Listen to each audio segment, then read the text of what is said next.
Hello and welcome. Thanks for Typing is a podcast that uncovers the largely invisible contribution of social researchers' wives to studies that laid the foundations of modern sociology. A podcast that we hope will make contemporary sociologists think about whose shoulders they stand on, and which will raise questions about the gender division of labour in today's academia. I'm Ros Edwards, Professor of Sociology at the University of Southampton. And I'm Val Gillies, Professor of Social Policy at the University of Westminster. Over the last decade, Val and I have been researching the role that the wives of social researchers played in post-war British studies. Using archive materials and diaries kept by the wives of well-known sociologists, we've been piecing together their central involvement in groundbreaking social research on families, class and community life.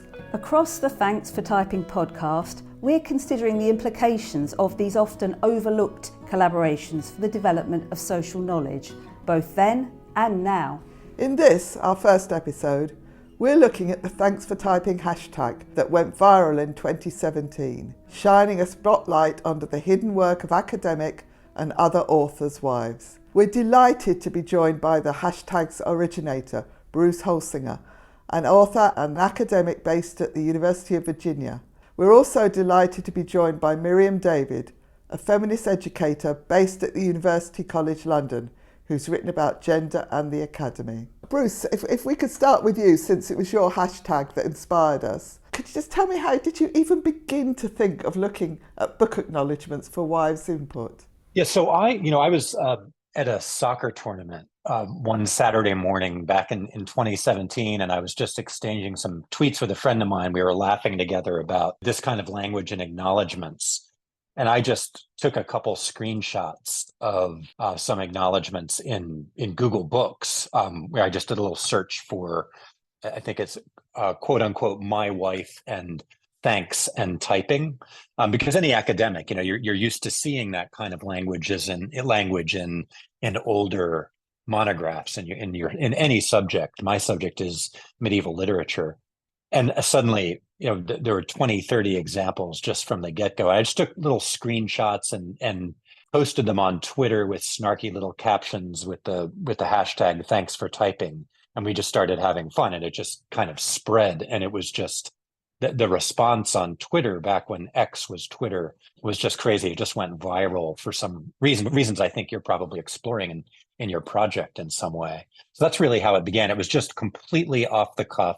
Hashtags are not owned by anyone. It was just something to mark this particular subject. And so that's I guess if it has a quasi origin story, it would be that morning. So the hashtag really did go viral. It got a lot of publicity, particularly in academic circles. What I really wanted to ask you, Bruce, was whether you had any interactions with the male authors that were featured in the hashtags. Was there any backlash? There was a little bit of pushback. People would say, well, come on, this was a different time. It was a different place. But some of the examples were so extreme.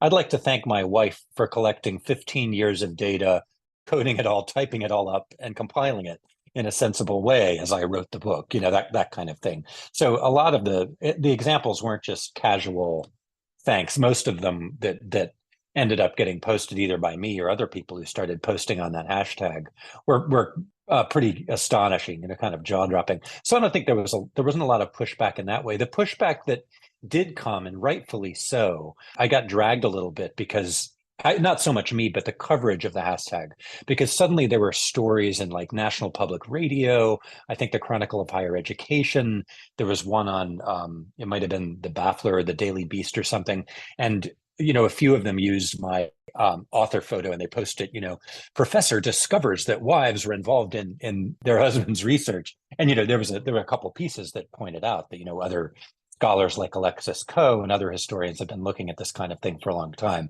So, there was an ironic way that the coverage, the breathless coverage of not just the virality of it on Twitter, but the news coverage of it kind of proved the point of the hashtag in some ways. So, and that was the only kind of real pushback. And that was just, it wasn't about me or anything. It was just about the way that these things can often get covered.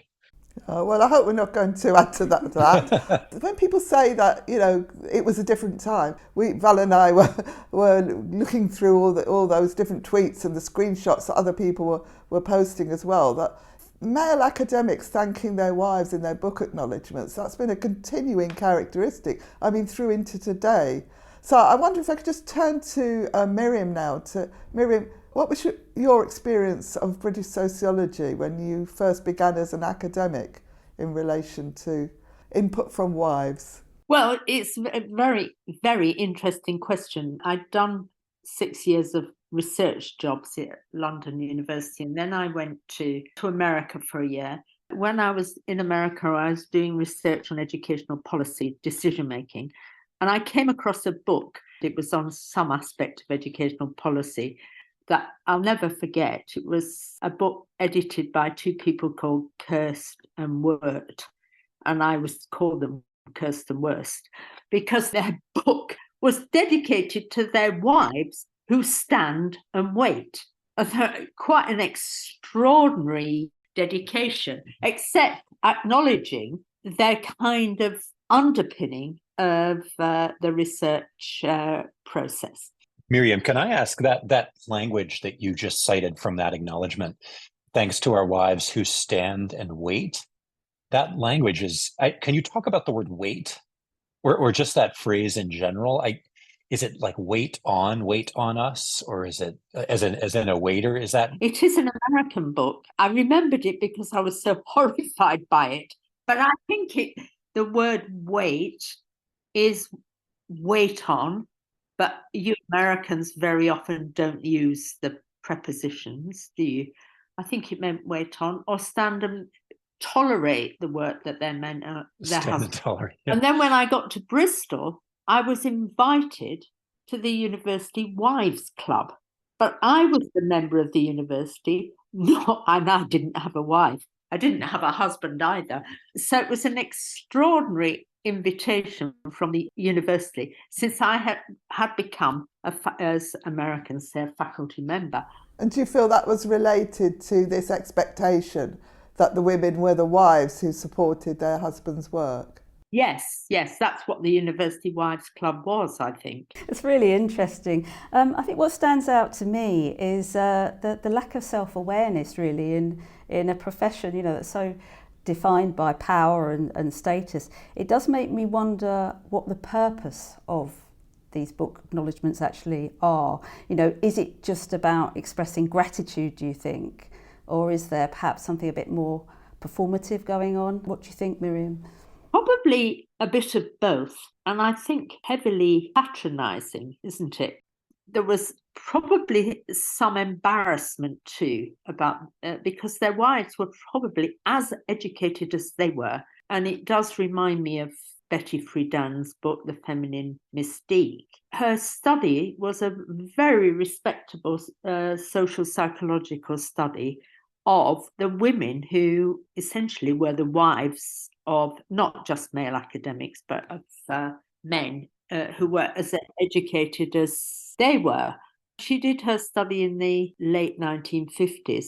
I think she interviewed about 200 women, but she found of all these middle-class women, they all really resented not having jobs on a par with their husbands and talked about all the housework they had to do and so on. The book came out in 1963. It was an instant success because I know they were nearly all middle-class white women, but at the time, there was no recognition of how they'd had to give up their jobs in order to be wives and mothers. So Bruce, do you think there's an element of embarrassment or self-consciousness in the phrasing of these acknowledgements? There's one example, I was trying to find it before we came on, where this guy is thanking his wife profusely while acknowledging that he forgot to thank her in his previous book and that it had been a source of contention in their marriage for the last 12 years or something like that. There's another one, somebody posted,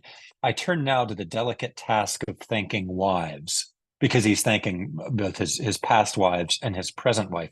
My debt to my present wife is even more profound. So it's, not just thanks to my wife, but thanks to my wives. So it's just this long string of it. Yeah. So that's quite sort of personal reasons. Do you think there are any other motivations for writing these acknowledgements? I would imagine that there's also just a sheer, a sense of maybe keeping domestic harmony. Some of them are very much about, these kind of profuse acknowledgements and expressions of gratitude as a way of marking, a kind of maybe an attempt to stifle resentment or pushback or something. I don't know. I was just wondering about how they might be read by other academics as well, and how it may position the authors as being, perhaps generous and and thoughtful. But that may just be me being cynical. Bruce, can I pick up on something you said right back at the start? That maybe what this podcast was about was discovering why the hashtag took off, because it just became this international phenomenon. That is something I do wonder about, because I can see stuff around wives at the moment absolutely everywhere as thinking, there's books being published, film being made and so on. And like when you get a new car and you see that new brand of car everywhere on the road. I thought, is it like that? And it's been around for a while. Yeah. One of the factors is that, it's not just a matter of acknowledgement and gender politics and so on. It's also just a matter of the economics of the academy. And this is where the work of someone like Alexis Coe is really interesting. She had a piece in The Atlantic years ago, probably back in 2013, about how being married helps professors get ahead, especially if they're male. And she has some statistics to back up these kinds of things about about the academic labor versus domestic labor. And I think it speaks to, an ongoing truth in some ways. And, where there's this sense that, I see it in the humanities. I realize you all are more in the social sciences, but in the humanities, the idea that, a colleague in the philosophy department needs to get up every morning and, get his briefcase and leave the wife at home and go up to the office to write crucial work of philosophy. That's a kind of myth, I think. And there's a sense that there's still a lot of kind of old-fashioned retro gender politics, even among fields where, people boast of their progressivism. And so, I've seen examples of it myself. And so I think that the realization that this is speaking to an ongoing sense of inequality in and around the academy and all professions is right out there. And that's probably one of the reasons that it struck such a chord. That's an interesting point there, Bruce, about the way that the politics of gender is built into the functioning of the academy. I do wonder though, are we seeing this now in ways that we didn't previously? Is there something about this current moment in time, Miriam, in terms of a shift towards male academics demonstrating progressive attitudes? Well, I was going to just mention that on the Life Scientific last week, which is a radio program, I think it might also be a podcast. On it last week was an old friend of mine from Bristol University, now a rather famous physicist. He's called Sir Mike Berry. And he talked in that program about his relationship with his second wife in Bristol and the use of the university nursery. Anyway, he mentioned that he had to share childcare with his wife, and so his children went to the nursery. And at the times when they didn't go to the nursery, he had them in his office whilst he wrote theory in physics. And he became a very famous theoretical physicist, and he's been knighted for it. So he saw that as a relevant point to make about his Life Scientific, which I found quite extraordinary that he would mention this. But this was last week. He was just interviewed. And so I think it's something more than performative. I think it's a way of doing gender politics, as Bruce said. And famous men like him, he felt the need to mention his children, preschool children, and how they were cared for and how much he did, and at the same time come out with these famous theories in physics. It struck me as being a bit fanciful. If we could just talk about the sort of key implications then of the hashtag and all the work that's been done around wives' contributions, how relevant do you think that is then to today's academia? I guess in my field, in my generation, I wouldn't say it's irrelevant. It's maybe it's relevant in a different way with different kinds of stakes. I would hesitate to generalize because I don't have any data. Again, one of the things that I've talked about this so many times over the years, it was just a hashtag. For me, it was and that kind of proves maybe the point in some way, or one of the points of the project is I was just kind of laughing about how silly it was, all the the piling on of this stuff by husbands doing these kinds of unthinking acknowledgments. But, I think it would take more investigation of the kinds of differential work expectations and tenure expectations and, things like parental leave. It would be interesting to know, if academic wives, if they have their tenure clocks more delayed, for example, than academic fathers, and what are the implications of that? I'm sure that kind of work is being done. But to me, I think that those are part of the wider resonance of it. One comment that I read in one of the articles that I think was talking about your hashtag was that the fact that wives had supported their husbands' work in the past, unpaid and unacknowledged, set the expectations for what we as academics, what our workload could possibly be today. Oh, that's a great point. Of course, yeah, that makes a lot of sense. If the work expectation of someone from 40 years ago, let's say, was set, using the gauge of, men with wives who are taking care of everything at home, of course, that's a really interesting way of looking at it. And maybe that expectation that men were academics and had wives who took care of everything at home for them, maybe that not only shaped workload expectations, but also who should be an academic and what was worthy of study. Miriam, I think that this was part of your own experience as an academic. A group of us, well, there were 3 of us, who struggled to get the first feminist course done at the university. And we called it eventually, because we were frightened of using the word women or whatever, we called it family and social policy. At the time, we were so concerned to get it embedded, and it was so difficult for it to be acknowledged that women were academics and that this was a relevant, appropriate academic subject. My experiences is of the fight that women had to be established on an equal footing with men as academics in the social sciences. Well, I hesitate to ask this question of you, Bruce. I'm not going to. But Miriam, is there anybody that you would thank in your book acknowledgements? Anyone you'd like to thank for typing? I do all my own typing now. As do I.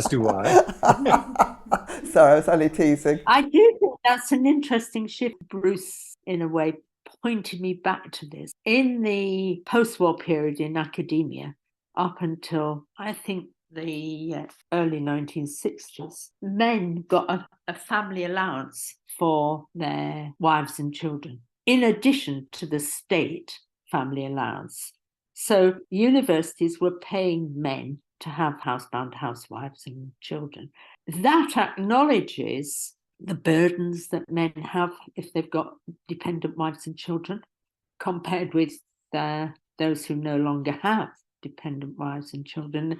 In a way, it kind of feeds the notion that men could depend upon their wives' domestic labour. My boss in Bristol, my head of department, used to talk about having this allowance, and he had 4 or 5 children. So that's interesting. Universities then were paying men for the domestic and the administrative labour of their wives, so that they could then take credit for the intellectual insights. Bruce, do you have any perspectives on this as a historian? In the Middle Ages, there was this kind of theory of authorship that divided.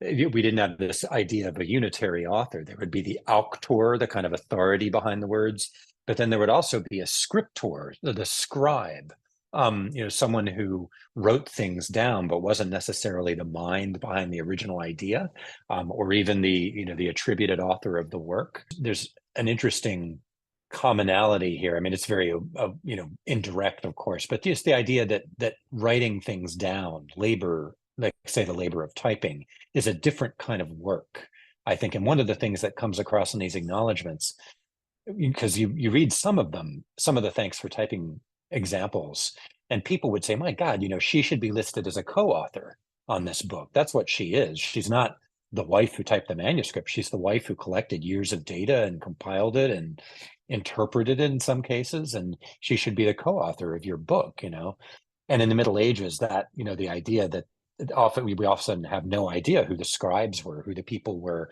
who actually wrote the books down, copied them, and so on. And scribes would sometimes complain in the margins about the grunt work that they had to do copying down the author's words.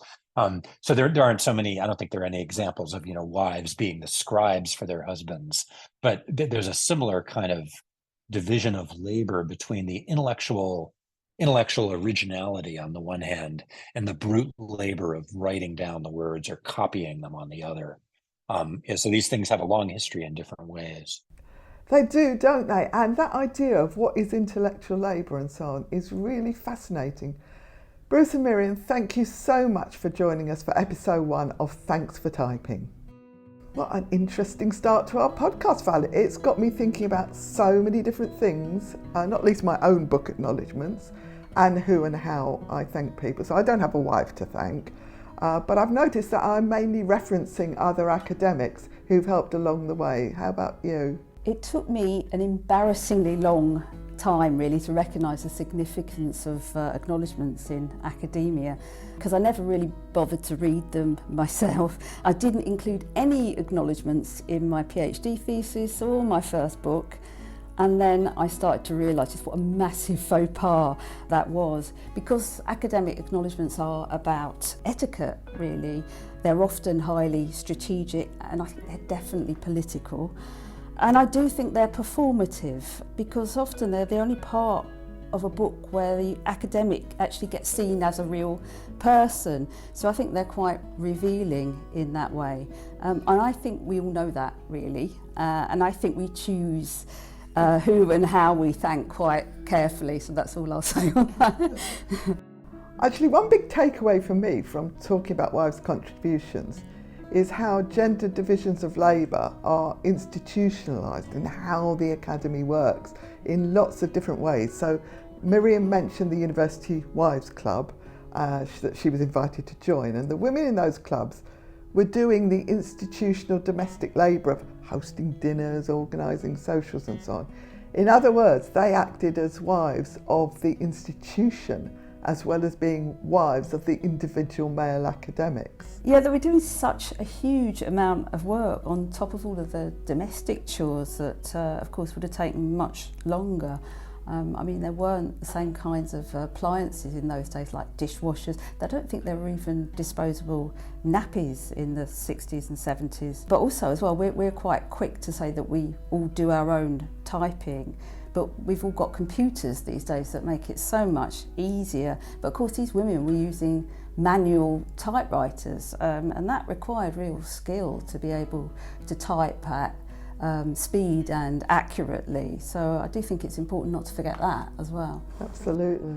I think it's a shame actually that the contributions to the Thanks for Typing hashtag, they're disappearing as people leave X, which formerly Twitter. And that makes me think about the way that women's contributions continually get obscured and forgotten over time. And we seem to have to rediscover women's efforts again and again.